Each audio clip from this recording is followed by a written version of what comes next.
Assalamualaikum warahmatullahi wabarakatuh. Berjumpa kembali dengan catatan Syafiq Hasim. Berurusan dengan kelompok Salafi Wahabi Indonesia memang serba sulit dan menjengkelkan mungkin.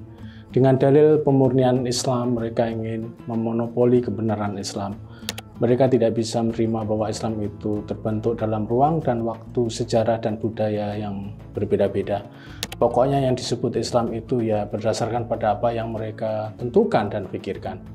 Islam lain jika tidak sesuai dengan pola pikir mereka, itu ditolak. Ustadz Hadi Hidayat terkena judgement mereka soal musik.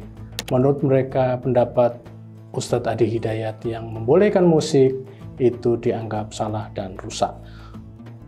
UAH memang membolehkan musik. Ini sudah lama sekali dia kemukakan dalam ceramah-ceramahnya. Dia menyatakan musik itu bisa dalam bentuk suara dan juga melalui alat musik. Besair yang baik bagian dari musik yang menurut UAH dibolehkan di dalam Islam. Menurutnya bermusik itu yang paling penting tidak melupakan Allah. Sebenarnya pendapat UAH soal musik ini pendapat yang normatif karena mayoritas memang memandang seperti itu. Pendapat UAH masih jauh dari kategori pendapat yang oleh kebanyakan kaum Salafi Wahabi dianggap liberal. Namun karena Salafi dan Wahabi Indonesia begitu sensitifnya sehingga pendapat yang normatif dari UAH juga mereka babat. Kedengarannya Salafi Wahabi ini memang aneh dan tidak mungkin muncul di dunia zaman sekarang. Namun itulah kenyataan mereka. Mereka ini hidup seolah-olah pada zaman yang statis. Mereka memandang bahwa semua perkara manusia harus sesuai dengan cara pandang keagamaan mereka. Mereka ini menolak jika kita tuduh pandangan puritanistik mereka sebagai tafsir atau pendapat mereka. Apa yang mereka kemukakan menurut mereka bukan tafsir, tapi agama itu sendiri. Apalagi jika kita berhadapan dengan Salafi Wahabi Indonesia yang kebetulan pengetahuan agamanya didasarkan pada buku-buku terjemahan. Mereka ini paling sulit untuk diajak berdiskusi. Justru dengan pengetahuannya yang terbatas, inilah mereka tidak mau bertukar pendapat. Mereka maunya pendapat kita lah yang ditukar dengan pendapat mereka. Pada jenis Salafi Wahabi terjemahan ini, kita terangkan sampai berbusa-busa tentang tradisi keilmuan termasuk tradisi penterjemahan yang mereka jadikan andalan, maka mereka tidak akan masuk pada nalar mereka.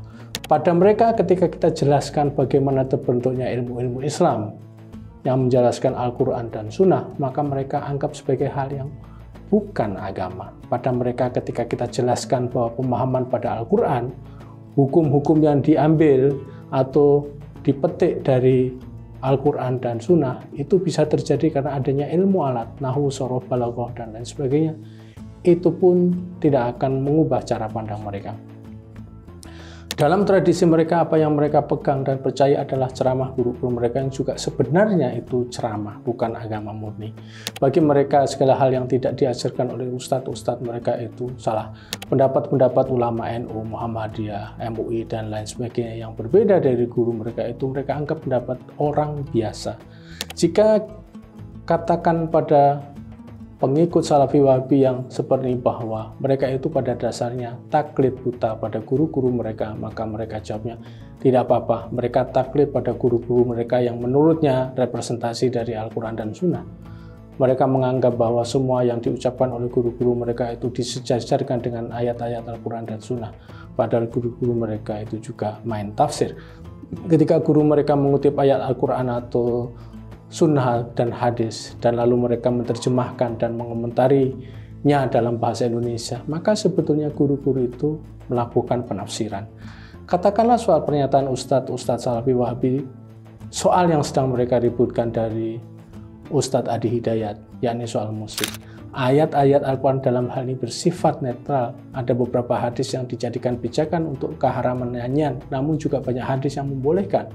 Di sinilah sebenarnya yang bermain adalah perspektif dan kecenderungan keagamaan. Imam Al-Ghazali memiliki pendapat jika keharaman musik oleh Islam itu bukan keharaman aktivitas memainkan, menikmati dan mendengarkan, namun lebih pada unsur ikutan, yakni apakah semua itu menimbulkan terjadinya kemaksiatan dan kelupaan kita pada Allah. Jika tidak, ya tidak apa-apa. Karena itulah saya melihat Salafi Wahabi ini akan sulit menjadi warga Indonesia yang sesungguhnya. Kita tahu karakter Indonesia, negeri yang memiliki kebudayaan dan seni yang luas dan beraneka ragam. Bahkan sebagian dari pendakwah kita menggunakan seni. Kita tahu Sunan Kalijaga dan para wali yang awal-awal menyebarkan Islam di Indonesia yang begitu sukses. Bayangkan betapa para wali yang menggunakan seni sebagai sarana dakwah, mereka berhasil membuat orang Indonesia beragama Islam 90% sampai sekarang. Jika yang menyebarkan Islam di Indonesia itu kalangan Salafi Wahabi, maka Islam mungkin tidak akan menjadi agama mayoritas orang Indonesia. Bagaimana bisa membujuk orang jika sikap mereka anti budaya dan seni? Mungkin mereka akan menyebarkan melalui jalan kekerasan. Jika tidak mau masuk Islam, maka mereka akan perangi. Kita beruntung bahwa Salafi Wahabi masuk ke Indonesia ketika umat Islam sudah menjadi mayoritas.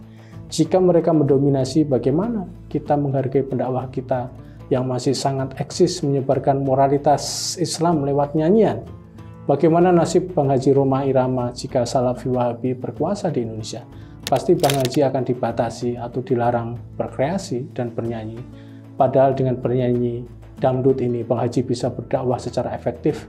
Kita tahu bahwa dengan lagu Bang Haji soal larangan minuman keras berupa berpuluh-puluh bahkan ratusan juta pemuda di Indonesia mungkin disadarkan bahwa minuman keras itu lebih banyak madarat daripada manfaatnya.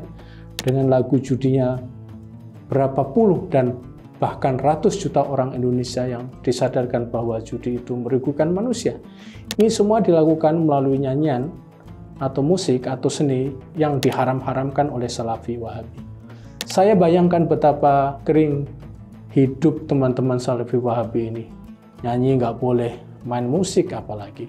Saya berpendapat, jika sudah tiba saatnya kita semua umat Islam mainstream untuk tidak menghabiskan waktu dan energi berdebat dengan kalangan Salafi Wahabi. Mereka memang begitu dan tidak akan berubah pendirian mereka kecuali mereka mentok dan kejedot jidat mereka.